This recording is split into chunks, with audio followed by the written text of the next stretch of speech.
Welcome to South First. Today we are meeting Dr Arun Zachariah, the celebrated elephant doctor of Kerala. In the last 3-4 weeks, he has been leading a massive operation in Kerala in which Arikomban, the tusker that was raiding ration shops, was captured and successfully relocated. And Arun Zachariah has a long history of dealing with the human-animal conflict that was happening in the Western Ghats region of Kerala. Now we are having an interaction with Dr. Arun Zachariah, and we are also asking him to share some of his experiences. You just completed this risky, very adventurous kind of operation, which won many admiration and also criticism. What is your feedback?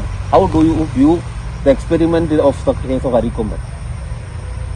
See, the mitigation of conflict animal is actually a controversial thing. Okay, so there are many policies, there are many mechanisms to control it to a conflict animal. It depends upon the species and everything. Looking into the elephant cases, actually, so one method is the translocation. So moving from one area to the natural habitat. The particular, in this case, Arikomban case, actually he was raiding the human settlement, and mostly he was spending the human settlement area. So it was decided, and the landscape is also, it's not supportive for that elephants. So it was decided to translocate to deep interior to Periyar Tiger Reserve, which is more congenial and having more resources to leave an elephant. So it was decided to translocate. No elephant than Arikomban created so many headlines. And there were many criticism, also anxieties related to capturing and relocation of a wild elephant. As a veterinarian, how do you feel and how do you view the criticism? Because many people are saying translocation involves a lot of pressure on the animal. We've done it in a very scientific way. Okay, so we have studied the habitat we are going to translocate, and we assess the resources, and we've done the operation in a clear scientific way and in a with minimum trauma. So we are sedating the animal, unloading in the animal, a truck, and translocating it. And it's a more scientific way we are doing it. It's not unscientific at all. And we find that, we see that limited number of trauma should be inflicted on the animal. So in the beginning, while you were capturing, we saw many Kungi elephants were on action. Mm-hmm. But at the end, many people are saying there were no Kungi elephants, and how you release the animal into the Periyar Tiger Reserve. So you don't need Kungi to release an animal. Okay, so it is under sedation. What we do, end of this process, we make a ramp, we put the lorry close to the ramp, and we give the antidote so that animal will be totally alert, active, and it goes out. So we don't need Kungis too. So, as per the latest news reports, this elephant Arikomban he crossed the border and he is now Tamil Nadu in Megamalai. And even yesterday, he was raiding a ration shop. Is there any possibility of he is returning to Chinnakanal? Any hints? So far, no. It is seems to be acclimatizing the current habitat. So far, no clues at all. Anyway, we are monitoring. It's not easy to say within a short span of time whether it will come back to its home range. But there are stories like that, like in Kattapara operations and all, the elephant moved back. So in Karnataka. So the possibility is we cannot assess right now, but we are constantly monitoring. We have telemetry, we are monitoring the movement pattern and everything, then only we can say it. And all the seasonal changes also. So in the last 10-15 years, you have been actively engaged with dealing with the conflicting animals. And will you briefly share with our viewers how your initiation into this field and how many elephants you have been dealing with, and also the other animals?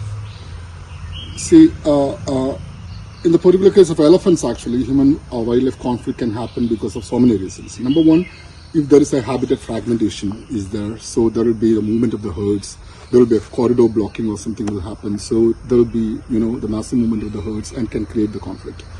And at the same time, some elephants are habituated conflict animals. Okay, it's a behavior they learned during the process. So basically it's a risk-taking behavior. So those animals, we use so many methods. We use physical barriers. We have trenches, rail fences, and everything. So some of them will overcome those hurdles and they will come into conflict. So in those particular cases, we have to we will do the radio collaring and monitoring its movement, and we establish whether it's a habitual conflict animal. If in the case of habitual conflict animals, we translocate. That's the first priority. If it's again failed, putting into captivity. How many elephants you handled so far? So more than 60-65 elephants we have done. All from Kerala? All from Kerala, 20 years. We did a work in West Bengal also as a consultant for Indian science and everything. So, but more than 60-65 cases we did. In all these operations, which one was the risky? So every operation is a risky one because we are dealing with a wild animal, elephant. So there is a risk towards the people involved in it. So it's a teamwork. So there are different teams for a capture and translocation program. So it's a combination of teams. We have trackers, we have a darting team, then we have loading team, we have cooking team. So it's a collective work. At one level, you have to act as an expert. At another level, you have to be a coordinator, coordinating with different people. And there is lot of media pressure, officials presence, political pressure. How you are dealing, whether there is an element of pressure during that time? Of course, every capture operation or translocation operation is under real pressure because we have to take care of the security of the people because we had previous accidents, a lot of accidents actually. One of my staff killed by an elephant. Where? From Thrissur, Alappally. So likewise, plus the animal health condition, because the terrain is very important. You are sedating an animal under standing sedation. We are not using the total anesthesia. It's a standing sedation because you need to have the reflexes and everything. You have to manure the animal to move in a truck or something. So we are controlling the sedation level in a particular way. So anytime elephant can be can fall and can cause death of the animal. So always it is under real pressure. And there is a management team also, officers involved in it. They are actually managing the situation. So we are doing the technical job. So in your opinion, which one is the best option? Whether to put them in the confinements, making them kungis, or capturing and relocating? That depends upon the elephant. If it is a habitual conflict animal, it doesn't change its habit of conflicting, then we don't have any options. So we are not doing it in a particular at a single time. For example, in the Arikomban case itself, we tried to capture the animal in 2017, but unfortunately it's failed because of the cookies. Now we are successful.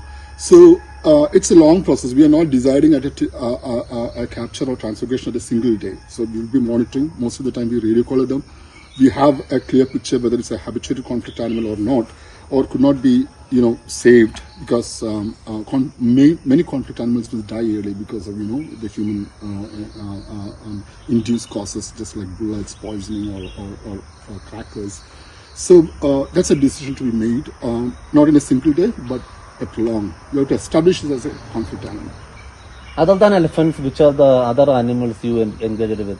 Are the tigers? Lots of tigers straying out, particularly in Wayanad. So we saved many animals, we captured them, we translocated them, and we have a rehabilitation center also. So those are injuries which could not, sustain in the wild, has to be captured and relocated. So while comparing with elephants, what is the risk involved in the case of capturing tigers? So tiger is also, every wild animal is a risky job. There are danger potentials. Tigers are, they can charge, and so we form a team like that. So it's not a single operation.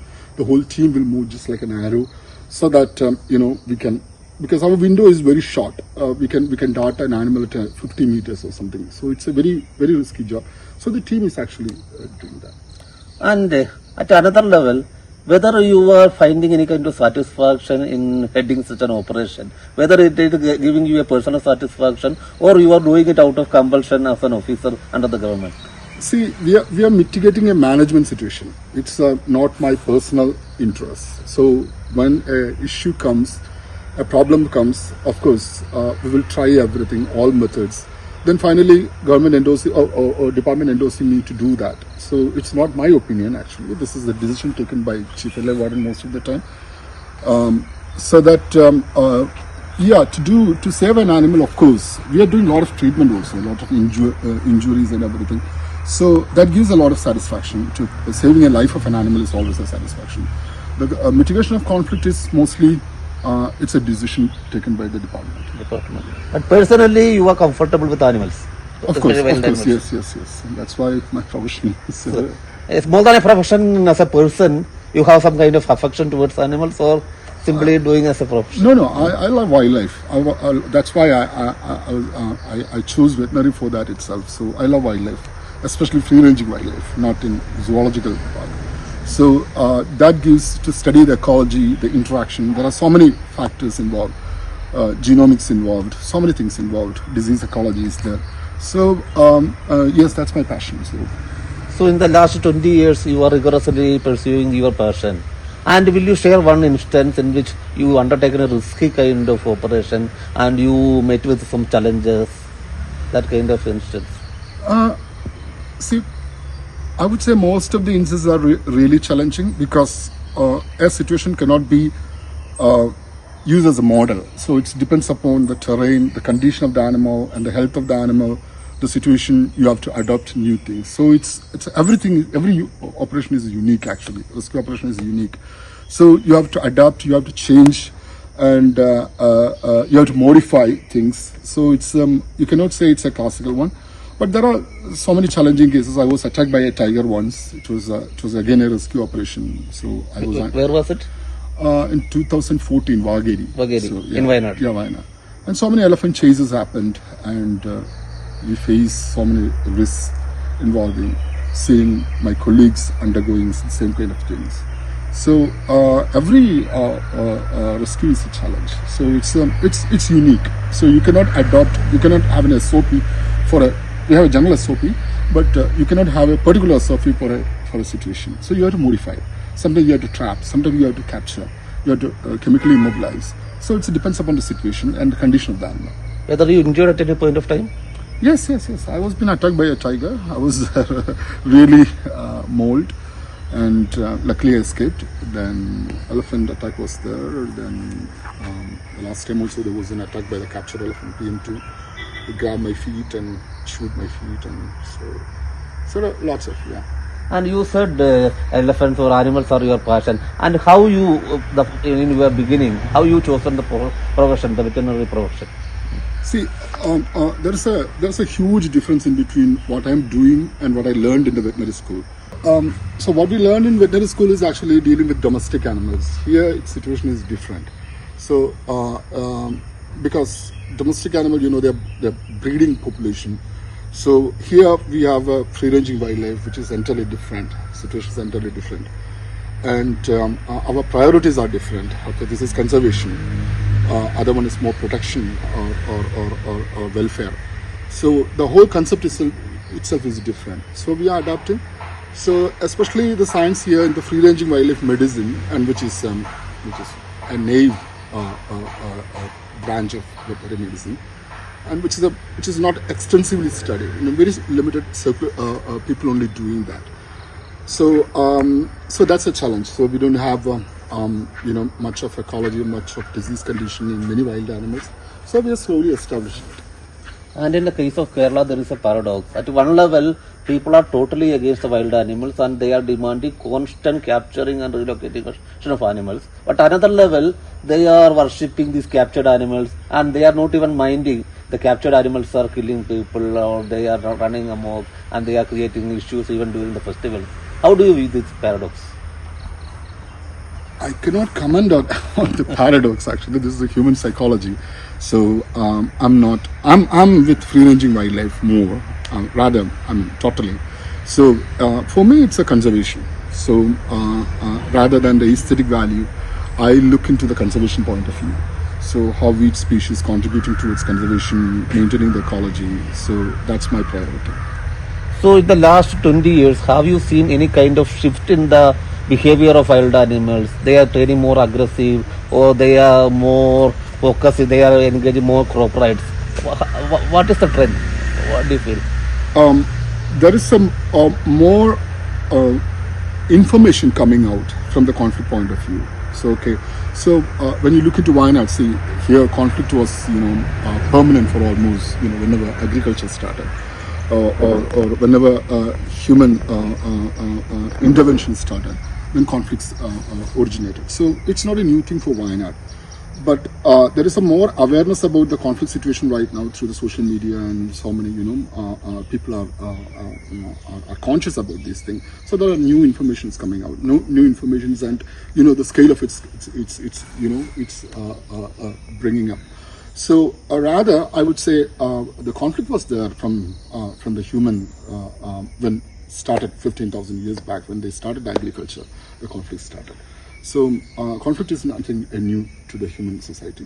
When you look into the situation, he was a hunter-gatherer, then he settled, then when he started agriculture, the conflict begins. So this is not new actually, but people are more aware of the this thing. Previously, conflict was not a problem at all for the society. They were expecting it. Nowadays, it's more of a conscious of the people that the conflict has to be mitigated. So in the case of climate change, whether it aggravated the situation, or people are saying there is a shortage of food inside the forest, there is the food cycle in the forest has been totally under pressure. That is why more animals are moving outside. It depends upon the type of forest you are dealing with or ecology you are dealing with. But yes, climate change has its own impact on wildlife ecology. For example, you can see the senna, invasive plants coming out. And there is an indirect impact of climate change on these kind of invasive plants and coming out and habitat quality, degradation of the habitat happening. So of course, climate change is a driving force in the increasing conflict, but it has to be studied well and it has to be established. But it is a factor. It's a factor. I would say it's a factor. So this, as you said, the invasive species like senna and the lantana, they are more growing inside the very biosphere. And whether they are causing any kind of threat to the animals? Yes. For example, in the case of senna, it's a toxic plant. So there is no predator for the plant. So no animals utilizes that. So when it spreads in an area, that total area cannot be utilized by any kind of browsers or grazers. So that's a real problem. So that habitat undergoing degradation rather than supporting the population. So it has an impact actually. Then what about the habitat fragmentation in Kerala, especially in the case of elephants? It was already happened. That fragmentation happened 50, 60 years back itself. So then further with stringent action, actually further invasion towards the wildlife habitat not happen, but at the same time the fragmentation exists. So that's a factor. So there is a ongoing campaign that level or size of the forest is increasing and the number of wild animals is also increasing, and they are posing a constant threat to human life in Kerala. Any truth in that? It depends upon the species. You cannot say generally. Okay, so I won't say elephant population exploded like that, anything. But of course, there is an increase in the tiger population, so which can create animals which become injured and they are coming out straight into the human settlement. So wild boar number may be increasing, and some of them are adapting towards the human settlement. Okay, so they come to the human settlement, so they get better food. So that's also another factor. They're changing they adapt to the human settlement. So that's also happening. So urban wildlife situation is also changing. So yes, can't say. So it depends upon the species. Depends upon the species. Yeah. And what about the tigers? Whether there is an increase in the number of tigers in Wayanad? Yes, there is an increase in. That is constantly. It's because every while we are monitoring, so there is an increase in tiger population. Yes. And what about this rehabilitation center for tigers that started in Wayanad? Yeah, that is actually mainly meant for. So you cannot cull an animal. Okay, so tiger is a national animal. It's an apex predator. So sometimes the animal which are permanently disabled can come to human settlement. So you cannot release it back because it will come out again. So in those situations, you have to treat this animal, you have to rehabilitate. So that's why the concept of rehabilitation center. And how many tigers are here in this So we have 5. 5? Yeah. And they are getting the same kind of life they are enjoying in the forest? Yeah, we have we have an open paddock also. Okay, so we are feeding them. So it's not like in a open wildlife, but it's done with a paddock and everything, so that they're getting the exercises and they're getting more freedom rather than putting in an enclosure. So yes, it's much more good way to keep them. Despite you having your operation area across the state, why you are preferring to remain in Wayanad? So basically my post is here, Forest Veterinary Officer post is in Wayanad. So that's why I'm more centered in Wayanad. And plus we have other offices also. There are assistant forest veterinary officers. There are 14 assistant forest veterinary officers in every district. So they are also managing the same thing. So it's my duty mainly to involve them and advise them, maybe support them. So they're all doing the same thing. So whenever there is a conflict occurs, the people are demanding your presence there. Why is it? No, it is because I was working for almost 20 years, so that may be the reason. But there are new generations coming up because new officers. We are setting up hospitals in 5 centers, and slowly it will change. They are also involving. So the Arikomban operation, there are 5 X along with us, assistant forest veterinary officers. So they were also part of the team. So they're coming up. And the government level, any further plans to capture and relocate animals, or whether we are increasing the facilities to ease out the human-animal conflict? Yeah, that's a priority actually. So that's why we started the rehabilitation center here for the tigers, hospice, animal hospice actually. So yes, it's coming out because I told you there are 5 hospitals coming up under the forest department for treating the animals, rescue them, translocate them. So that's slowly it's coming up. Yes. Other than tiger and elephant, which are the animals creating the major problems? The wild boar. Wild boar is an issue. Then leopards are issue. Leopards are straying out to the human habitation. Sometimes they may be trapped, or they may be, falling in well and those kind of situations. Very hard to mitigate. In those cases also, we do the translocation, chemical immobilization and translocation. If it is permanently injured, we have to treat and rehabilitate. So Arikomban will not return to Telangana. I cannot say that. Because it's almost 1 month. So we have to constantly monitor. There may be the seasonal changes also. Sometimes if it is raining heavily, or maybe in the summer resources are getting limited, there is a chance of animal moving out. So it's not a easy thing to say within a short span of time what's going to happen. But there are other animals like that Padayappa and another one. Chakakomban. Are you anticipating any kind of similar kind of operation in the case of Chakakomban? Chakakomban is not that much conflicting animal. So Arikomban was very established conflicting animal. So it is raiding the human inhabitation, breaking the houses. So it's a threat. So Chakakomban, it's not yet been proved as a conflict animal. He's not a conflict animal. No. Whether he's adapting to the situation? Of course, they have already adapted because they were there for, so the last 30 years. So already they adapted the situation, but not conflicting. Conflict is another way of, changing the behavior. But so far, not yet. Padayappa, I think he's straying and coming to human area and scavenge, but not conflicting. Not conflicting. And whether any other state governments are seeking your help or service? Yeah, but because so we are adjacent to Karnataka and Tamil Nadu. Of course, we have the liaison with them. So when the PM2 came to Sultan Bathery, actually Tamil Nadu released the animal. Of course, we seek our help and we help each other.